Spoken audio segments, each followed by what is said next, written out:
The detention facility outside Las Vegas still smelled of smoke and ash. Bucky Barnes stood in the ruins of what had been a shopping district 3 days ago, his vibranium arm catching the dying sunlight as he surveyed the devastation. Tremors, Matthew Darling, had meant well. They always did. But good intentions had left 17 people dead and hundreds more injured. Captain, the voice crackled through his comm. Sam Wilson calling from somewhere safer, somewhere Bucky should have been. Rhodes just sent word. UN Security Council voted. They're issuing the arrest warrants. Bucky closed his eyes. 141 years of life, and the world still found new ways to fall apart. How long do I have? Bucky, you need to move now. The air shimmered before Sam finished speaking.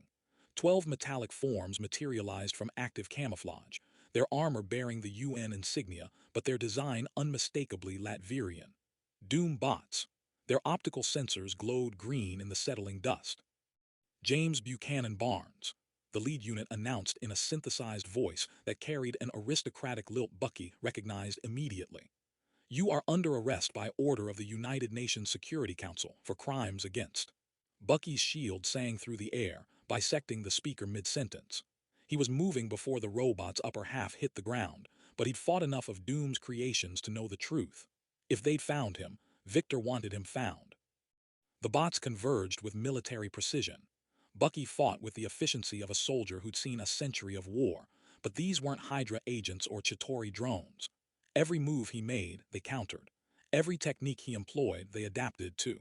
Taskmaster's programming, he realized as a mechanical fist caught him in the ribs. Doom had given them Taskmaster's photographic reflexes. He went down hard. 400 miles away, Victor Von Doom stood before a reinforced cell deep within a Sword orbital facility, his green cloak motionless in the recycled air. The security systems had been child's play. He'd installed the backdoor himself months ago, during his tenure as an Avenger. Arthur, Doom said quietly, we have work to complete. Arthur Parks looked up from his cot, his face gaunt from 2 weeks of imprisonment. The living laser had aged since their college days with Rita Richards, since the failed space mission that had damned them both in different ways. Victor, they'll kill us both. The Spectrum project failed. Richards saw to that. Rita Richards, Doom's voice carried the weight of old betrayals, sees only equations and moral platitudes. He does not see what I see, what we see. The world is burning, Arthur, mutants emerging without control, alien invasions, gods and monsters walking among us. The king of Wakanda is dead. Fisk was a skrull. How many others? Doom's gauntleted hand carved through the cell's energy barrier as if it were silk. How many more must die before someone takes action? Before someone makes the hard choices these so-called heroes refuse to make? Park stood slowly. The prism needs recalibration. The energy matrices destabilized in the mirror dimension. It could take months. Then we begin tonight. Doom turned, his cape finally moving, a dramatic flourish that would have seemed theatrical if not for the absolute certainty in his voice. I have already set the pieces in motion. EDITH is mine. Sword's networks are compromised. 17 nations have adopted my defense systems. The UN's forces are crippled by paranoia and distrust. Alarms shrieked through the facility. Parks flinched, but Doom remained still. The Avengers. Scattered, hunted. Barnes will be in custody within the hour.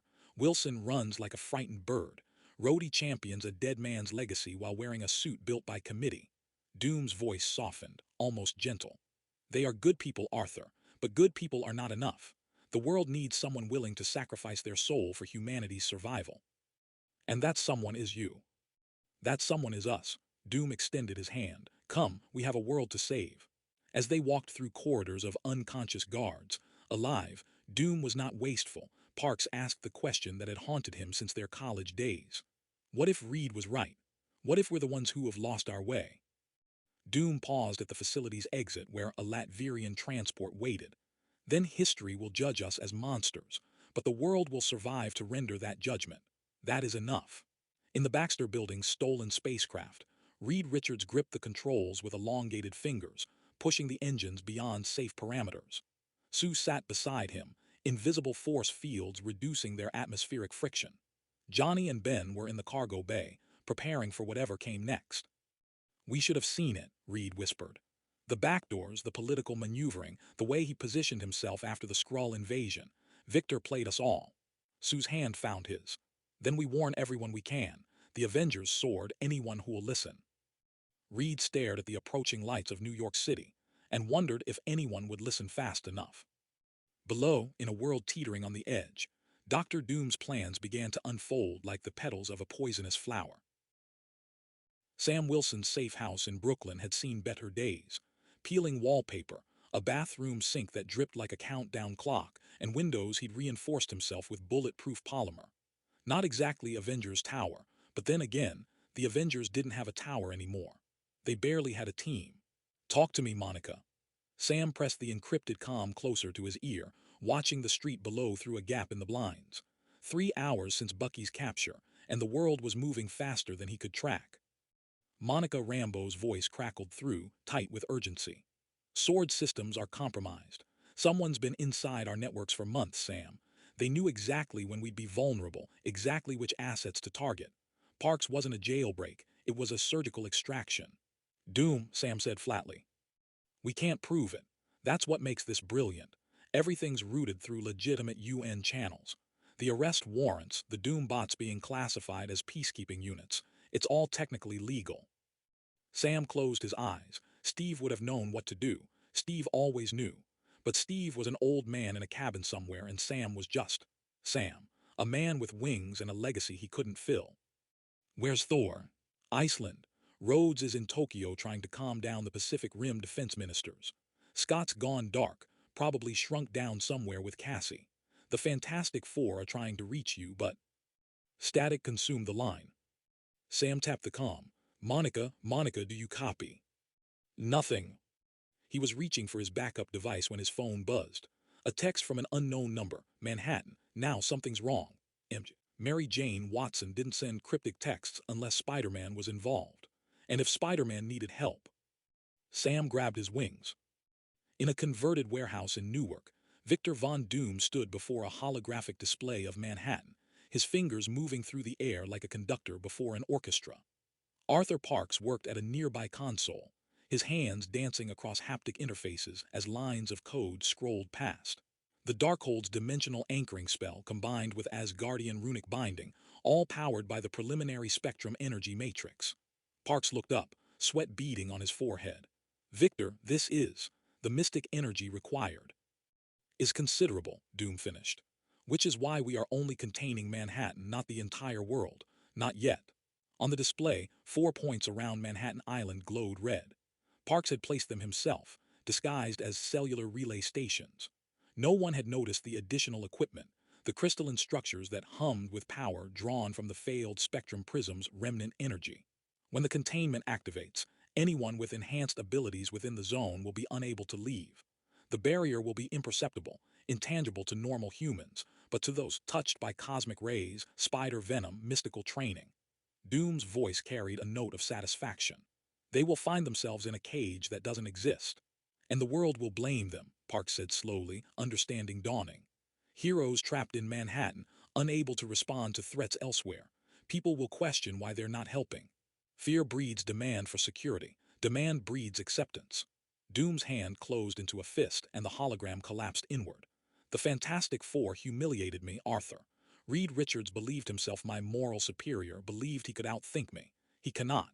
While he races to warn heroes who cannot be warned, I am already 3 moves ahead." Doom turned to his old friend. "Activate the array." Parks hesitated, his finger hovering over the control. "There are 8 million people in Manhattan. Who will be perfectly safe? The barrier affects only the enhanced, the powered, the extraordinary." Doom's voice softened. "I take no pleasure in this, Arthur, but we have seen what happens when heroes act without oversight. Westview, Las Vegas. How many more cities must burn?" Parks pressed the control. Peter Parker felt it first. A wrongness in his bones, his spider sense screaming as reality rippled. He was mid-swing between buildings when the city lurched sideways in his perception. The web line held, but something fundamental had changed. In the Sanctum Sanctorum, Doctor Strange jerked upright from meditation, mystic wards blazing to life around him. "No," he whispered, hands already moving through diagnostic spells. "No, no, no." The Fantastic Four's spacecraft, approaching Manhattan from the south, hit an invisible wall that sent them spinning. Reed's elastic form absorbed the impact, but his stretched consciousness felt the barrier's nature immediately. Sue, force fields, were going down. In Hell's Kitchen, Matt Murdock stopped mid-conversation with a client. His radar sense, usually precise as sonar, was bouncing back from something that shouldn't exist, a wall around the city that sang with mystical frequencies he could taste on his tongue. Frank Castle, tracking a weapons shipment through the Lower East Side, found himself unable to cross the Brooklyn Bridge. Not physically, his body moved fine, but something in him, something the experimental serum had left behind, recoiled from the barrier like flesh from flame. Sam Wilson hit the wall doing 90 miles an hour. The impact didn't hurt, there was nothing to impact, but his body stopped, suspended in air for a heartbeat before gravity remembered him. He tumbled, wings fighting for purchase, finally landing hard on a Harlem rooftop. What the hell? He tried again, running this time. 2 steps from the city's edge, his body refused to continue. Every instinct screamed at him to stop, turn back, stay. His calm crackled to life. Rita Richards' voice strained. Anyone still on this frequency, listen carefully. Manhattan is trapped. We don't know how, we don't know by whom, but anyone enhanced cannot leave. If you're outside, don't come in. If you're inside. The line went dead. Sam stood on that rooftop, looking at the city that held too many heroes, and felt the weight of the shield he'd inherited pressing down. Steve had fought Nazis, aliens, his own government. But Steve had never fought an enemy who turned the world's laws into weapons, who made prisons from the hero's own gifts. Below him, 8 million people went about their lives, unaware that their protectors had become their prisoners. And somewhere, someone was watching, waiting to see what would happen when the world realized its heroes had abandoned them. The Sword orbital facility hung in the thermosphere like a steel promise. Humanity's eye turned outward against cosmic threats. Monica Rambeau materialized on the command deck in a flash of light-speed particles, her body still humming with photonic energy from her rapid ascent. Director Fury, we've lost contact with, she stopped. Every screen showed the same thing. Cascading system failures, red warnings blooming like blood in water. Nick Fury stood before the primary console, his one good eye narrowed. It's already here. Whatever Doom sent, it bypassed every firewall we have. Can we purge it? Not without wiping the entire network. Fury's jaw tightened, including life support, navigation, the planetary defense grid. The facility shuddered. Through the viewport, Monica watched in horror as massive energy projectors along the station's hull began to glow. The planetary shield, designed to repel alien invasions, to give Earth one last line of defense, was activating. No, Monica breathed, we're on the wrong side. Fury was already moving, his fingers flying across manual override controls. It's locked us out. The shield's going up, and anyone out here stays out here. Monica's mind raced through the implications. The Guardians of the Galaxy were due back in 72 hours. Captain Marvel was in the Andromeda sector, and every Sword agent currently off-planet. He's isolating Earth, she said. Whatever Doom's planning, he doesn't want cosmic-level interference. The shield expanded beneath them, a shimmer of translucent energy that would harden against any attempt to breach it. Monica watched her home planet disappear behind an impenetrable wall and felt the trap snap shut.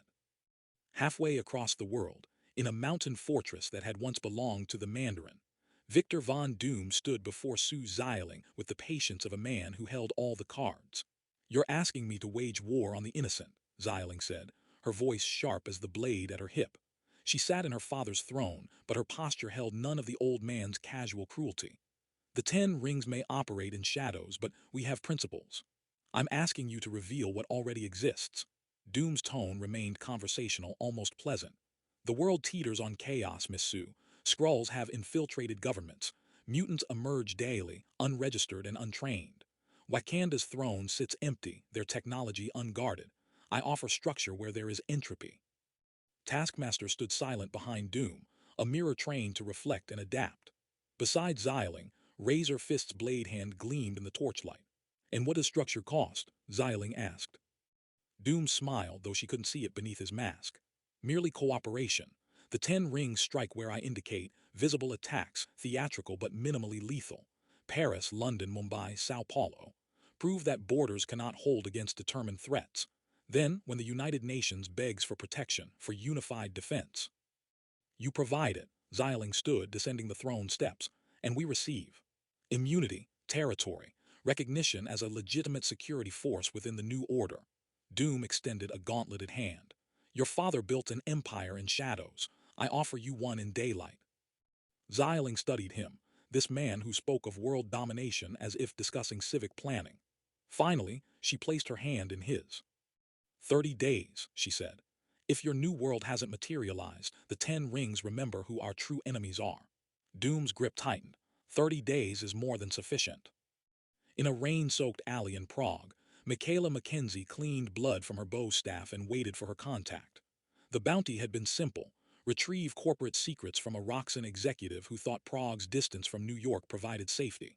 It hadn't. A figure emerged from the rain, face obscured by a holographic mask that shifted through different features. Quentin Beck's handiwork, she recognized. Mysterio's people. You're Spider-Woman, not a question. Depends on the job. Michaela collapsed her staff, mag-locking it to her thigh. And the price. Both are substantial. The figure held out a small device. When she took it, a hologram sprang to life, schematics of a facility she recognized as Ravencroft Institute. There's a prisoner being transferred there tomorrow. We need him intercepted. Who? James Buchanan Barnes. Michaela went still. You want me to kidnap Captain America? We want you to relocate him. Alive, unharmed, to coordinates we'll provide. 2 million euros, half now. The figure paused. You were Red Room. You know what it means to be a weapon someone else wields. Barnes does too. This is mercy, not malice. She should refuse. Should walk away from anything involving Avengers, because those jobs always ended in fire and regret. But 2 million euros meant freedom, meant choosing her own contracts for a year, maybe more. Send the deposit, Michaela said, and pray I don't regret this. The figure vanished into rain and illusion, leaving her alone with a choice she'd already made. Thor Odinson stood on a cliff in Iceland, his phone pressed to his ear as wind whipped his hair. The mortal device felt absurd in his hand, but this was the age he lived in now. Gods reduced to voice calls and text messages. Sam, if you can hear this, I'm returning to New York. Whatever cage has been built, I will break it. He paused, centuries of loss making his voice heavy. Bucky shouldn't be alone in this. None of you should. I've lost too much to lose this family as well. He ended the call, knowing it likely wouldn't reach its destination. The Bifrost was gone, Heimdall dead, but Thor was still the god of thunder. He raised Stormbreaker to the sky and called the Tempest home. Lightning answered, and the sky split open. As Thor disappeared into the storm, racing toward a trapped city and a captured friend, the Sword Facility's planetary shield completed its expansion. Earth was sealed. Manhattan was caged. The 10 rings prepared to strike. And Victor Von Doom, standing in his fortress watching feeds from a dozen countries, allowed himself a moment of satisfaction. The board was set. The pieces were moving. Now came the endgame. The convoy moved through New Jersey like a funeral procession. 3 armored trucks flanked by Doom bots that gleamed silver in the pre-dawn light. Inside the center vehicle, Bucky Barnes sat in restraints designed for enhanced individuals, his vibranium arm locked in a magnetic suppressor that hummed against his bones. He'd stopped struggling an hour ago, conserving energy, waiting for opportunity. The tactical part of his brain, the part that had survived decades as the Winter Soldier, noted the route, counted the guards, measured response times. The explosion came at the Holland tunnel entrance. Michaela Mackenzie dropped from the tunnel's ceiling support beams, her bow staff extended, web fluid already streaming toward the lead truck's tires. The vehicle lurched sideways as the webs hardened on contact, adhesive stronger than steel cable. She'd chosen this location specifically. Confined space, limited maneuverability for the bots, civilians already evacuated due to maintenance her employer had arranged. The Doom bots responded with inhuman precision. Energy weapons charged, filling the tunnel with an electric whine that set her teeth on edge. She triggered her invisibility, vanishing from visual spectrum as plasma bolts scorched the space where she'd stood. Contact, a synthesized voice announced. Enhanced individual, Taskmaster protocols engaging. Michaela's invisibility bought her 3 seconds before the bots adapted, their optical sensors shifting through spectrums until thermal imaging locked onto her heat signature. She cursed in Gaelic and moved, muscle memory from Red Room training guiding her through patterns designed to confuse tracking algorithms. Then the tunnel's eastern entrance exploded inward, with a shriek of tearing metal. Scott Lang emerged first, giant-sized, his fist crumpling a Doom bot like aluminum foil. Behind him, Sam Wilson came in low and fast, wings tight against his body, grabbing the center truck's rear doors. "Bucky," Sam's voice cut through the chaos, "we're getting you out." Michaela froze, suddenly caught between two operations with the same objective. For a fraction of a second, she considered retreat, but €2 million didn't come from walking away. She fired a taser blast at Sam. He rolled midair, wings deflecting the electrical charge, his eyes finding her despite the invisibility now flickering under combat damage. "Michaela." "I got here first." She drove her staff toward the truck's locking mechanism, but Scott's massive hand swept through the space, forcing her back. Inside the truck, Bucky heard it all. The familiar sound of Sam's falcon wings, the crackle of unknown weapons, the grinding of Scott's size-changing technology. And beneath it all, the steady, patient hum of the magnetic suppressor keeping him contained. "Rhodey," Sam's comm crackled. "We've got complications, Spider-Woman." James Rhodes' voice came back tight with frustration. "EDITH is still locked out.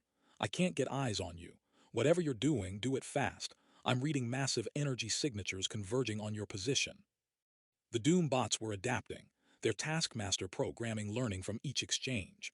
3 of them moved in concert, firing not at where Michaela was, but where her red room patterns indicated she'd be.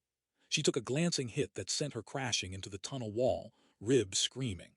Scott reached the truck's rear doors and tore them open. Bucky looked up at his friend, Scott wearing the determined expression of a man who'd faced impossible odds before. "About time." "Yeah, well, the invitation got lost in the..." The suppressor activated its secondary protocol. Electromagnetic pulse detonated outward, and Scott's suit sparked, its PIM particles destabilizing.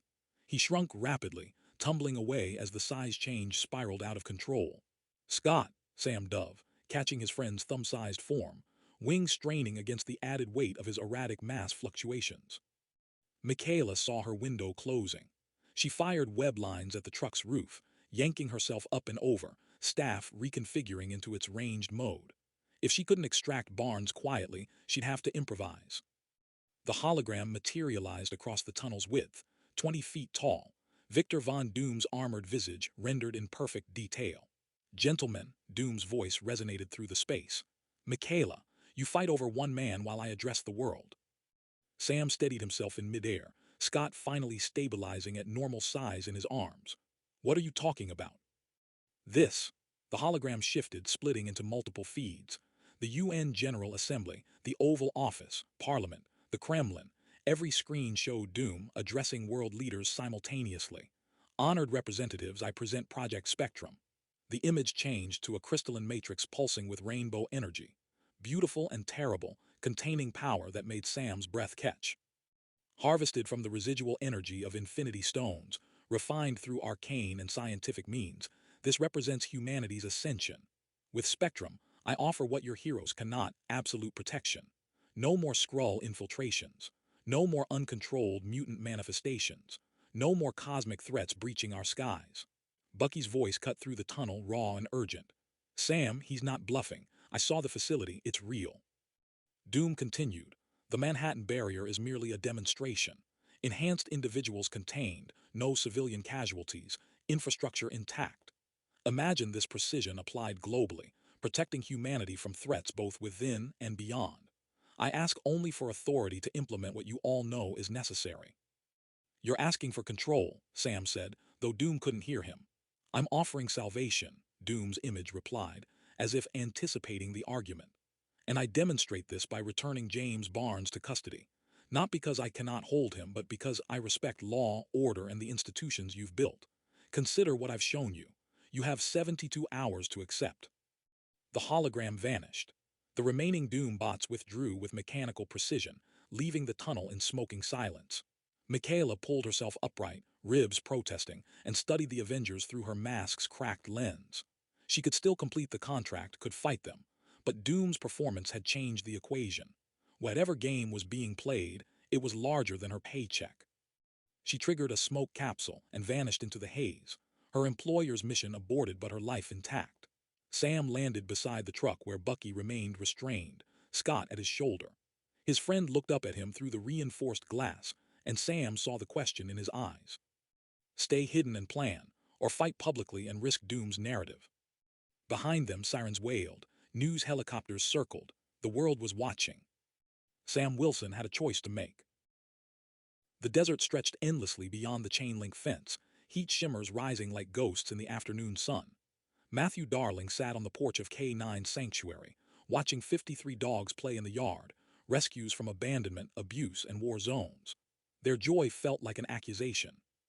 K9 emerged from the building carrying 2 bottles of water, his weathered face creased with concern. "You've been out here since dawn." "Can't sleep." Matthew's voice was hollow. "Every time I close my eyes, I see them. All those people in Las Vegas. 247 confirmed dead because I couldn't control it." "You were trying to help." "Bulls, I killed my brother. I got angry, and the earth," Matthew's hands trembled. "It just responded, like my grief had a voice that could tear bedrock apart. How do I come back from that?" K9 settled beside him, silent for a long moment. The dogs played on, oblivious to human guilt. "You start by remembering you're not the only person who's ever broken something they can't fix, and you keep breathing anyway." Matthew took the water but didn't drink. On the horizon, dust devils danced and died, nature's casual violence reminding him that destruction was everywhere. The difference was intention. He'd had none. That somehow made it worse. Across the Atlantic, Captain Britain stood atop the remnants of Lighthouse Station, Sword's European outpost, watching technicians fail for the 18th consecutive hour to breach Doom's planetary shield. Brian Braddock's enhanced senses could feel the barrier's energy, a thrumming wrongness that sealed Earth like a tomb. "Still nothing?" he asked Director Sousa, who'd arrived from the London office. "Nothing. Every satellite we have is either offline or compromised. We're blind to what's happening in orbit, and everything cosmic is locked out." Sousa pulled up holographic displays showing dead zones across the globe. "But that's not our immediate problem. Look at these." Red markers bloomed across Southeast Asia, spreading like infection. Coordinated attacks in Manila, Bangkok, Jakarta, Singapore. Precision strikes on infrastructure, government buildings, corporate headquarters. No deaths reported, but chaos spreading like wildfire. "The 10 rings," Brian said. "Working in concert. We've never seen them this organized." Sousa expanded the display, showing similar patterns emerging in South America, Eastern Europe. "Someone's conducting them like a symphony." Brian's jaw tightened. He was meant to be humanity's defender, but Doom had stripped him of his cosmic awareness, his connection to the Captain Britain Corps scattered across dimensions. He was just one man now, watching the world fracture. "Then we find who's holding the baton," he said. In Lowe's Angels, the Ring Mother, Angelica Darling, matriarch of the Pacific Rings, watched her territory burn. Not literal fire, but the systematic dismantling of her operations by Sue Xialing's unified 10 Rings forces. They moved with military precision, offering her lieutenants better terms, better protection, better futures under centralized leadership. Xialing's hologram materialized in her office unbidden, a calculated power play. "You're murdering decades of tradition," Angelica said, her Mandarin cold as winter stone. "I'm offering evolution," Xialing replied. "The world is changing, Angelica Darling, Doom's shield. The Avengers scattered. This is the moment when old structures either adapt or become irrelevant. Join us. Keep your territory, gain our support, and share in what's coming. And if I refuse, then you watch your empire dissolve while we grow stronger. I respect what you built. Don't make me dismantle it." The hologram died. Angelica Darling stared at empty air, calculating odds she already knew had shifted beyond her favor. Pride warred with pragmatism, and pragmatism was winning. In a shield-safe house outside Newark, Sam Wilson studied intelligence Monica Rambeau had smuggled out before Sword's total compromise. Scott sat across from him, suit repaired but confidence shaken. Rhodey participated via encrypted HoloLink war machine armor visible behind him. "We need allies," Sam said. "Real ones. People with resources Doom can't just hack or threaten away." "The 10 rings are consolidating," Monica offered. "Xialing's different from her father, more pragmatic, if we approach her carefully." "She's a crime lord," Rhodey interrupted. "She's also someone who hates authoritarians," Monica countered. "Her father kept her locked away because she was female. You think she wants to live under Doom's thumb?" Sam considered it. Steve Rogers had built bridges with stranger allies, Wanda, Bucky, even Loki in the end. But Steve had carried authority that Sam still felt borrowing rather than owning. "Set up a meeting." Neutral ground, but we go in careful. Scott nodded agreement. Rhodey looked skeptical but didn't argue. None of them knew Xialing had already chosen her side. In a reinforced holding facility beneath Newark, Bucky Barnes received an unexpected visitor. Victor Von Doom entered without guards, without theatrics, just a man in tailored clothes carrying a holographic projector. "I'm not here to gloat," Doom said, activating the display. It showed casualty reports from every major crisis of the past 5 years. "I'm here to make you understand." "Understand what?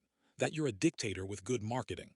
That I'm the only person willing to do what you all refuse to acknowledge is necessary." Doom expanded the data, skrull infiltration percentages, mutant incident rates, cosmic incursion projections. "Your Avengers respond to crises. I'm trying to prevent them. Every moment you spend fighting me is a moment the next Westview, the next Las Vegas, the next skrull invasion goes unaddressed." Bucky met his eyes, seeing not madness but absolute conviction. That was somehow more terrifying. "You can't save people by controlling them." "No," Doom agreed. "But I can save humanity by controlling the threats they cannot comprehend. You've lived long enough to know the weight of terrible choices, Barnes. You were a weapon without choice. I'm offering the world a weapon with precision. Tell me which is more moral." He left Bucky alone, with the data still glowing. Numbers that didn't lie even if their interpreter's conclusions were poisonous. Sam's secure phone buzzed, encrypted message from an unknown sender. "Meeting arranged. 10 rings, Macau, tomorrow midnight." He stared at the coordinates, unaware he was walking into carefully constructed betrayal. The Macau skyline glittered like scattered diamonds against the South China Sea, luxury casinos pumping light into the humid night. Sam Wilson descended through the darkness, Red Wing sensors sweeping the coordinates, an abandoned shipping warehouse at the edge of the old industrial port, far from tourist eyes. Scott Lang waited below, already miniaturized and perched on Sam's shoulder. "This feels wrong," he whispered through the comm. "Why would Xialing meet us in her own backyard? She's got to know we'd be cautious." "Because she wants home advantage," Sam replied, though his instincts screamed the same warning. "Or because Monica's intel was solid and she's actually considering our offer." They landed on the warehouse roof. Through rusted skylights, Sam spotted figures below. Xialing stood in the center, flanked by Razor Fist and a dozen 10 Rings operatives. No visible weapons drawn, but the tension was orchestrated, theatrical. "She's alone," Scott said. "Well, relatively." Sam dropped through the skylight, repulsors flaring to slow his descent. He landed 20 feet from Xialing, keeping his hands visible but ready. "Appreciate you taking the meeting." Xialing's expression was unreadable, carved from stone. "You came seeking allies against Victor Von Doom. That requires trust neither of us possess." "Trust gets built," Sam said. "Right now, I'm offering mutual interest. Doom's consolidating power. You really think he's going to let independent operations like yours keep running once he's got his Spectrum system online? You assume I haven't already considered my options." Xialing gestured, and the warehouse lights blazed to full intensity. From the shadows emerged 24 more operatives, and behind them, the unmistakable forms of Doom bots, their optical sensors glowing cold blue. Sam's wings snapped open defensively. "So that's how it is. That's how survival works," Xialing said, and for a moment something almost apologetic flickered across her face. "Doom offered me legitimacy, territory, and a seat at the table when he reshapes global power. You're offering me a war I cannot win. I didn't build this empire by making stupid bets." Scott enlarged explosive behind Sam, fists raised. "We trusted you." "You trusted desperation," Razor Fist corrected, his heated blade activating with a mechanical whine. The Doom bots advanced. Sam grabbed Scott and launched skyward, repulsors screaming, as energy nets filled the space they'd occupied. Red Wing, full countermeasures. The drone unleashed chaff and flashbangs, buying them seconds to crash through the warehouse roof into open air. Below, Xialing watched them escape, her expression carved from necessity rather than satisfaction. "He's going to burn you too," she whispered to the empty air. 3,000 miles northeast, the X-Mansion stood quiet in the Westchester twilight, its grounds pristine and apparently undisturbed. James Rhodes set the War Machine armor down on the lawn with characteristic precision, sensors sweeping for threats. Bucky Barnes dropped from the passenger hold, vibranium arm gleaming, followed by Michaela Mackenzie, who'd agreed to temporary alliance after the Holland Tunnel convinced her the bigger picture mattered more than bounties. No security response, Rhodey reported. That's wrong. Xavier's got protocols. Maybe he's expecting us, Michaela offered, though her hand drifted toward her bow staff.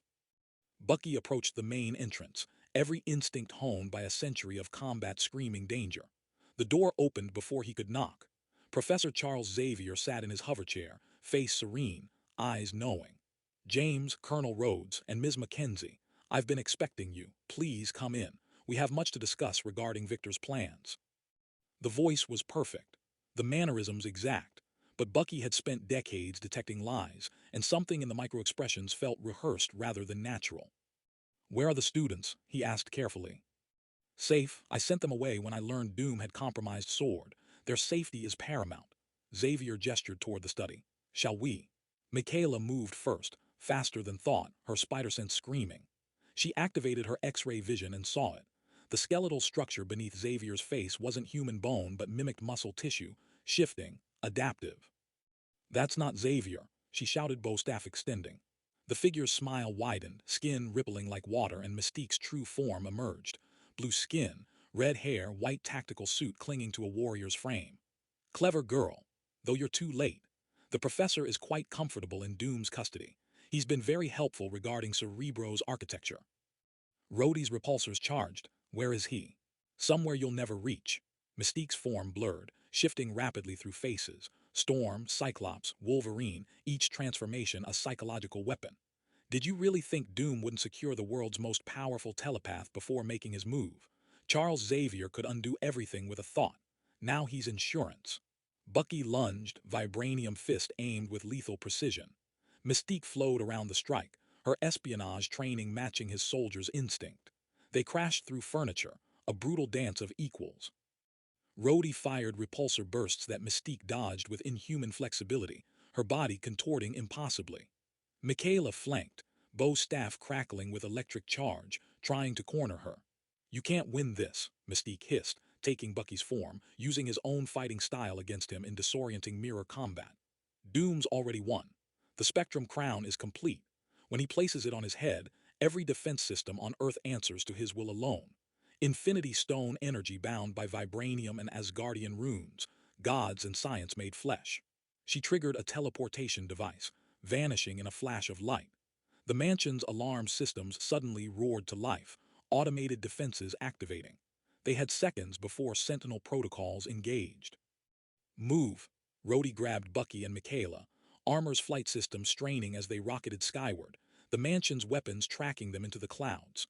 In the Sokovian stronghold, Arthur Parks watched the final energy reading stabilize, his hands trembling with exhaustion and exhilaration. The Spectrum prism floated in its containment field, a crystalline heart pulsing with rainbow luminescence, every color of the Infinity Stones refined, harmonized, made controllable. Victor Von Doom entered the laboratory carrying a crown forged from dark vibranium, its surface etched with Asgardian runes that seemed to shift in firelight. Parks recognized the metal, remnants from Ultron's Sokovian apocalypse, stolen and repurposed. The place where the Avengers first failed, Doom said quietly, now births their obsolescence. Poetic. The Hydra experiments, Parks said, understanding blooming. You gave them this castle, the Mind Stone research, the Chitauri technology integration. You've been planning this since I watched Rita Richards return from space transformed, celebrated as humanity's savior while I was left with nothing but scars and bitterness. Doom lifted the crown, its weight somehow gravitational. I gave Hydra the tools knowing the Avengers would dismantle them, creating chaos I could later resolve. Every crisis, every incident, threads in a tapestry I've woven for decades. He placed the Spectrum crown on his head. The prism's light flowed into the vibranium, and Doom's eyes blazed with contained infinity. Now, he said, his voice resonating with power that bent reality at its edges, we save the world whether it wants salvation or not. The salvage yard sprawled across 10 acres of upstate New York, mountains of twisted metal and gutted vehicles creating a labyrinth of rust and shadows. Matthew Darling stood beside his Uncle Franklin's trailer, hands still trembling from the guilt that never left him, watching the sky for incoming allies. Sam Wilson descended first, wings folding as he landed hard on packed earth. Rhodey's war machine armor followed, carrying Scott Lang. Monica Rambeau phased through the perimeter fence, energy crackling around her fingers. Finally, Thor arrived in a blast of lightning that scorched the ground, Stormbreaker humming with barely contained storm fury. Everyone accounted for? Sam asked, exhaustion threading through his voice.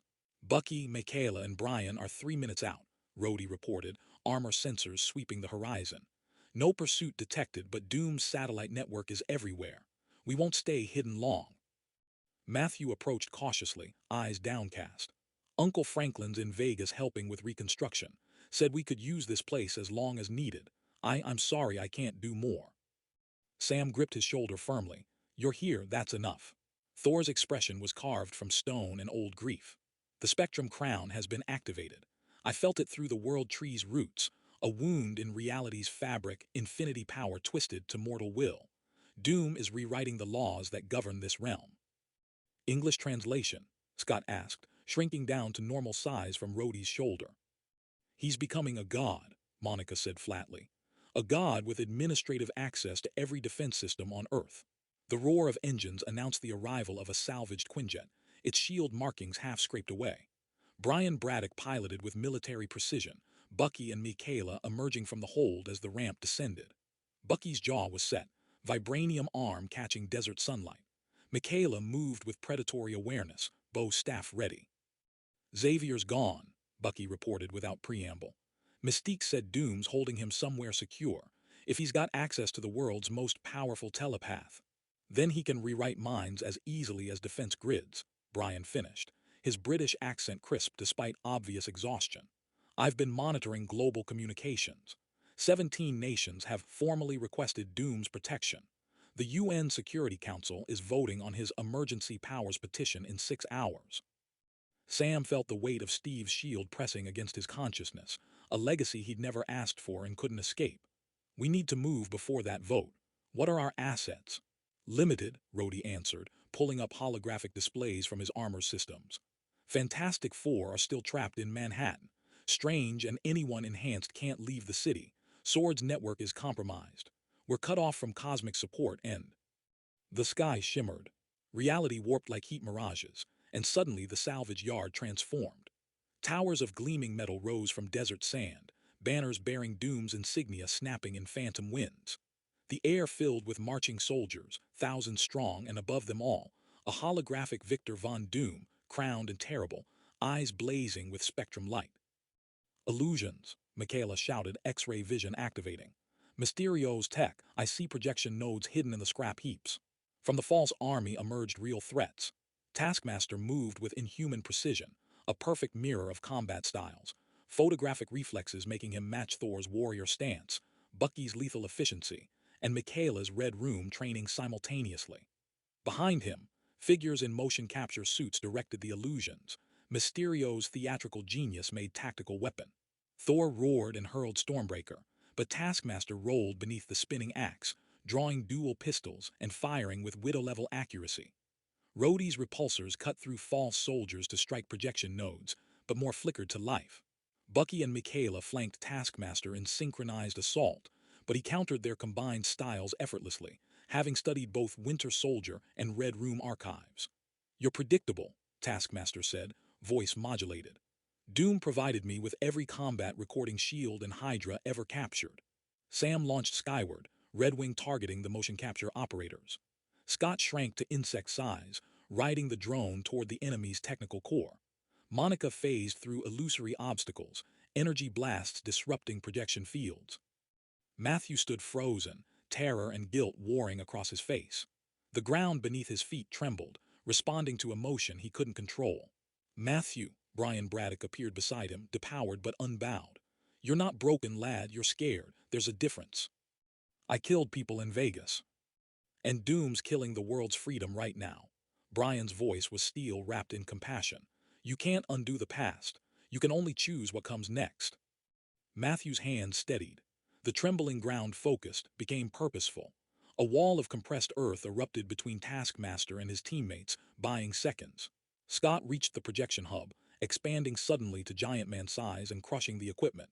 The illusions shattered like glass, revealing the salvage yard's true dimensions. Taskmaster retreated tactically, recognizing the mission's failure. Doom knows where we are, he called back. He's always known. He's just waiting for the right moment to close his fist. Silence fell, broken only by heavy breathing and cooling armor. The team gathered around Rhodey's holographic display, showing global maps overlaid with Doom's expanding control networks. We can't win by fighting, Sam said, the realization heavy but clarifying. Not directly. Doom's got infinite resources and infinity-level power. Then we don't fight his strength, Bucky replied. We target his weakness. And what weakness does a man with god power possess? Thor asked. Conviction. Monica stepped forward, photon energy dancing along her fingertips. Doom believes he's saving humanity. He's not lying. He actually thinks authoritarian control is salvation. That's not tactical. That's emotional. Brian nodded slowly. The Spectrum Crown channels Infinity Stone energy through vibranium and Asgardian runes. 3 components, 3 potential failure points. Rita Richards would know the vibranium's molecular structure, Rhodey said. And Thor understands Asgardian magic.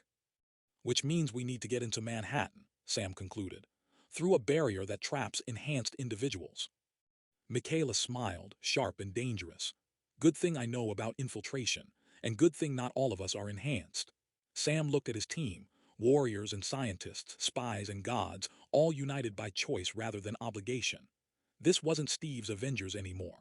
This was something new, forged in fire. Then let's get to work, he said. We've got 6 hours to save the world. In his Sokovian throne room, Victor Von Doom watched through the Spectrum Crown's omniscient sight, seeing everything, controlling everything, and felt terribly, perfectly alone. The Quinjet flew low over the Carpathian Mountains, running dark and silent through electromagnetic dead zones that Rhodey had mapped from Sword's deteriorating satellite data. 5 hours until the UN vote. 5 hours until Doom's authority became law. Sam stood in the cockpit beside Brian, watching jagged peaks give way to the valley where Sokovia once stood. The scar remained, a crater city, rebuilt now with gleaming towers and geometric precision. Doom's fortress rose at its center, all dark metal and angular defiance. He built his throne on top of a grave, Sam said quietly. Perhaps that's the point, Brian replied, adjusting their approach vector. Reminder of what unchecked power destroys, justification for controlled power. In the hold, the team prepared. Bucky checked weapon loads with mechanical efficiency. Michaela recalibrated her stealth tech. Scott calibrated his PIM particle regulator, still unstable from the tunnel EMP. Monica phased partially out of sync with reality, testing her limits. Matthew sat with Thor, who spoke in low, steady tones about control and purpose. Rhodey's armor displayed the fortress layout, data pulled from architectural records and infrared scans. Central Spire houses Doom's throne room and the Spectrum Crown. 300 guards, 50 Doom bots, detection grids covering every approach. We can't fight through that, Michaela observed. Not in 5 hours. We don't fight, Sam said, authority settling over him like a mantle he'd finally accepted. Not Steve's way, but his own. We divide their attention. Enhance Team Thor, Monica, Matthew, Scott. You hit the eastern defenses hard. Make Doom think we're trying to break through with raw power. Thor's expression darkened. A feint. A necessary one. Brian, Michaela, Rhodey, Buck, and I go in through the substructure. Non-enhanced reads on scanners, low profile. We get to the throne room, find the crown's weakness, and extract before they realize we're inside. And if Doom's waiting for exactly that? Bucky asked, though his tone suggested he already knew the answer. Then we improvise. Sam met his oldest friend's eyes, together. The Quinjet settled in a forest clearing 3 kilometers out. They moved in darkness, splitting at a pre-planned junction. Thor gripped Sam's shoulder once, silent understanding passing between them, before leading his team toward the fortress's illuminated perimeter. Sam's infiltration team descended through maintenance tunnels, Michaela's X-ray vision navigating structural weaknesses. Rhodey's armor ran passive sensors only, minimizing electronic signatures. The tunnels smelled of ozone and heated metal. Above them, thunder split the sky. Thor's assault began with lightning that turned night to day. Stormbreaker sang through the air, shattering defense towers. Monica became living photon energy, tearing through Doom bot formations. Scott expanded to giant man size, drawing fire from automated turrets. Matthew, hands steady now, raised walls of stone that disrupted sensor arrays and forced guard redeployments. Alarms shrieked through the fortress. Sam heard boots pounding overhead as soldiers rushed to eastern defenses. Now, he whispered, They emerged into a server corridor, technology humming with barely contained power. Michaela disabled 3 security nodes while Bucky moved point, Winter Soldier instincts reading danger in shadow and stillness. Brian followed with a salvaged Stark datapad, trying to interface with Doom's systems. Encryption's beyond anything I've seen, Brian muttered. Doom's rewritten the fundamental code architecture. He learned from Reed, Rhodey said. Which means Reed knows his patterns. We need to get eyes on the crown itself. They climbed maintenance shafts, bypassed checkpoints, slipped through gaps in patrol rotations. The fortress was a machine, and they were foreign objects moving through its mechanisms. Finally, they reached an observation point overlooking the throne room. The Spectrum crown sat on a pedestal beneath cathedral-height ceilings, crystalline and terrible. Dark vibranium formed its structure, as guardian runes glowing along every surface. And at its center, the Spectrum prism pulsed with captured infinity energy, reality compressed into geometric perfection. But Doom was not alone. Arthur Park stood beside the crown, monitoring holographic equations that floated in 3-dimensional space. The living laser's expression was troubled, fingers moving through calculations with increasing agitation. The resonance frequency is destabilizing, Park said, voice carrying in the cavernous space. The Asgardian binding runes are degrading under sustained infinity energy exposure. At current rates, we have perhaps 48 hours before catastrophic cascade failure. Doom stood at the chamber's far end, hands clasped behind his back, watching external feeds of Thor's assault. Then we accelerate the timeline. Once the UN grants authority, the Crown need only function long enough to establish infrastructure. After that, conventional systems maintain order. Victor, if the Crown fails while you're wearing it, the feedback could kill me. Doom's voice held no fear. Acceptable risk. What is one life against billions saved? Sam recorded everything on Red Wing's micro camera. Beside him, Rhodey was already running calculations on his HUD. The runes are the weakness, Rhodey whispered. They're containing power they weren't designed to hold. If we could disrupt the runic structure, we'd need someone who understands Asgardian magic, Bucky said. Thor, Sam agreed. But we'd also need to know the exact binding pattern. Without that, I know someone who might help, Brian interrupted, expression grim. Mystique said Xavier is imprisoned here, if we could find him. Alarms erupted, different from before. Red light flooded corridors. Eastern assault team falling back, Doom's voice echoed through the fortress. All units sweep internal sectors. We have infiltrators. Michaela's eyes widened. He knew. The whole time he knew we'd try this. Move, Sam commanded. They ran through twisting passages, Doom bots activating behind them. Rhodey fired repulsors to seal corridors. Bucky's vibranium arm deflected energy blasts. They burst through an exterior wall into cold mountain air just as the Quinjet screamed overhead, Brian's remote piloting bringing it into desperate range. They leapt, caught by the descending ramp, and the Quinjet pulled away as the fortress bristled with weapons fire. Thor and his team were already aboard, battered but intact. As they cleared Sokovian airspace, Sam played the recording for everyone. Thor leaned forward, studying the crown's runic structure with ancient eyes. I know these bindings, he said slowly. They were used to contain the casket of ancient winters, powerful but brittle under strain, if we could strike at the moment of maximum energy flow.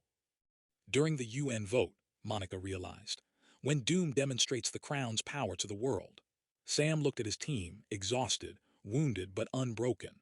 He'd led them into the beast's heart and brought them out alive, not by following Steve's playbook, but by trusting his own instincts. Then we know when and how, Sam said. Now we just need to get there. On his throne, Victor Von Doom watched them escape and allowed himself the smallest smile. Everything was proceeding exactly as calculated.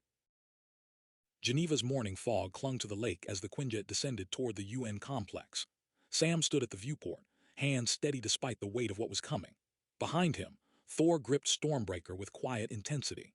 Monica phased in and out of visibility, testing her powers. Matthew sat with eyes closed, breathing techniques Brian had taught him, keeping his geokinetic abilities in check. 5 minutes to the vote, Rhodey announced from the cockpit. His war machine armor gleamed with fresh repairs. Doom's already inside, security's evacuating non-essential personnel. He'll have the crown, Bucky said, checking his sidearm. We hit him before he can demonstrate its power to the delegates. Michaela adjusted her stealth harness. In and out, fast and surgical. The Quinjet touched down on the plaza. They emerged into chaos. UN security forces creating perimeters, news drones circling like mechanical vultures. And there, standing before the General Assembly entrance with perfect aristocratic composure, stood Victor Von Doom. The spectrum crown sat upon his head, dark vibranium catching morning light, runes pulsing with contained power. Captain Wilson, Doom's voice carried across the plaza without amplification. How punctual, though I confess I expected you somewhat earlier. Sam moved forward, team spreading into tactical formation.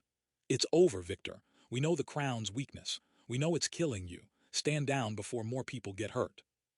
Doom's expression shifted, not anger but something worse, pity. Hurt, he raised one hand and reality rippled. Tell me, Sam, who exactly has been hurt? The world fractured like broken glass. The UN complex dissolved. The Carpathian Mountains evaporated. Thor's assault, the infiltration, Park's worried calculations, all of it peeled away like layers of paint revealing rot beneath. Sam staggered as memories collided, two versions of the last 8 hours trying to occupy the same space in his mind. They were still in Geneva. They had always been in Geneva. But the plaza was destruction incarnate. Craters torn through pavement. UN security forces scattered, wounded, terrorized. Not Doombots lying broken around them, people. NATO soldiers in tactical gear, Swiss police. Burn marks from repulsor fire, lightning-scorched earth. Massive footprints where something enormous had walked. Stone pillars that hadn't been there before, erupting through concrete. No, Monica whispered, horror dawning. No, we didn't. You did. Doom's voice held no triumph, only terrible certainty. The spectrum crown showed you what you wanted to see. Your heroic infiltration, your clever plan, your moral superiority intact. He gestured to the carnage. Reality is far less kind. Sam's legs nearly gave out. He'd ordered the assault. He'd commanded them to. Matthew. Sam spun toward where Tremors had been standing. The young man flickered like a failing hologram, confusion and terror written across fading features. Sam, I can't feel. Matthew. Brian lunged forward, but his hands passed through empty air. He never left the desert, Doom said quietly. The trauma was too great. Franklin's nephew remains in Vegas, catatonic with guilt. I simply gave you the companion you needed, the redemption arc you craved. Matthew's image dissolved into light and mathematics, another calculation in Doom's grand design. Thor roared, more animal than God, and hurled Stormbreaker with the fury of centuries. The axe blazed with lightning, reality itself bending around its path. Doom raised one hand. The spectrum crown pulsed. Stormbreaker stopped mid-flight, suspended in impossible space. The runes along its handle flickered, dimmed, died. Ancient Asgardian enchantments unraveled under the crown's reality-warping power. The weapon that had killed Thanos, that had channeled the Bifrost itself, cracked like cheap pottery. Even Odin's magic, Doom said almost sadly, was merely science he didn't understand. Stormbreaker shattered. Fragments scattered across the plaza, each piece dissolving into quantum foam and memory. Thor fell to his knees, something fundamental breaking inside him. Doom extended his hand. The largest shard, still containing an echo of the storm, flew to his grasp. He closed his fingers around it, and the spectrum crown's power reshaped it. When he opened his hand, a dagger of impossible sharpness gleamed there, forged from a god's broken weapon. No more, Sam said, voice raw. No more. He launched himself forward, wings spread, shoulder-mounted guns firing. The team erupted into motion. Bucky's precision fire, Monica's photon blasts, Michaela's tactical strikes, Scott expanding to giant man size for one desperate charge. Doom stood unmoved in their center, the crown calculating trajectories and probabilities faster than thought. He didn't fight. He simply was, and reality bent around him. Rhodey came in high, every weapon system firing, repulsors blazing with Stark's final gifts. For Tony, he shouted. For everyone you've. Doom looked up, the crown flared. Rhodey's arc reactor inverted. The energy that powered the war machine armor turned inward, containment failing, Stark's carefully balanced equations rewritten in an instant. James Rhodes had one moment to understand what was happening, one heartbeat to feel regret. The explosion painted the sky in shades of blue and gold. Armor fragments rained down like metal tears. Sam screamed, catching a piece of Rhodey's faceplate, still warm, still carrying the ghost of his friend's last breath. Inside the General Assembly, protected by Doom's selective barriers, delegates watched through reinforced windows, watched heroes attack, watched destruction, watched one of their own die trying to save them from this. The Secretary General's voice echoed through speakers, shaking but determined. All in favor of Emergency Resolution 2187, granting Victor Von Doom executive authority over planetary defense and security infrastructure. Sam looked up through tears, saw the vote board lighting up. Yes, yes, yes. Abstain, yes. Nation after nation, choosing order over chaos, choosing control over freedom, choosing doom over the Avengers who just torn apart Geneva in their righteous fury. The resolution passes, the Secretary General announced, by majority vote effective immediately. Doom stood among the broken heroes, wearing a crown of stolen infinity and wielding a blade forged from shattered divinity. He looked at Sam Wilson, at Bucky Barnes, at Thor kneeling in his weapon's ashes, at the scattered resistance that had believed heroism was enough. I take no pleasure in this, Doom said, and the terrible thing was Sam almost believed him. But I will take responsibility, as I always have. He turned and walked toward the General Assembly to claim his throne. The heroes, scattered and broken, could only watch him go. The armored transport cut through Arizona's pre-dawn darkness like a blade through flesh. Sam Wilson sat in magnetic restraints, Geneva's ashes still on his uniform. Across from him, Bucky stared at nothing, seeing different decades, different chains. Monica phased involuntarily every few seconds, her powers responding to trauma the way wounds leaked blood. Scott had shrunk to thumb size in the corner of his cell, making himself as small as his shame. Michaela Mackenzie, mercenary turned accidental revolutionary, studied the ceiling with the detached analysis of someone calculating odds that no longer mattered. Thor occupied his own transport. They needed something stronger after he tried to summon lightning, with hands that remembered a weapon now scattered across Geneva like cosmic gravel. Brian Braddock sat beside Sam, stripped of his Captain Britain title. The Spectrum Crown's planetary shield had taken one. Doom's ascension had taken the other. Rhodey had a niece, Bucky said to no one. Riri, genius kid, wanted to build a better suit than Tony. His voice cracked. Who tells her? Doom will, Bucky said quietly. He'll make it sound noble, necessary sacrifice for global stability. The transport lurched, emergency brakes shrieking. Guards shouted coordinates, confusion spreading through the vehicle like electricity. Through the reinforced windows, Sam saw what stopped them.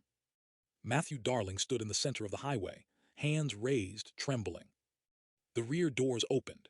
Sam and Bucky were led out in restraints, guards nervous around prisoners who'd fought gods. Matthew looked smaller than Sam remembered, younger, hollowed out by something worse than guilt. I need to surrender, Matthew said, voice breaking. For what I did in Geneva, for the people I... You weren't there, Sam interrupted, gentle despite everything.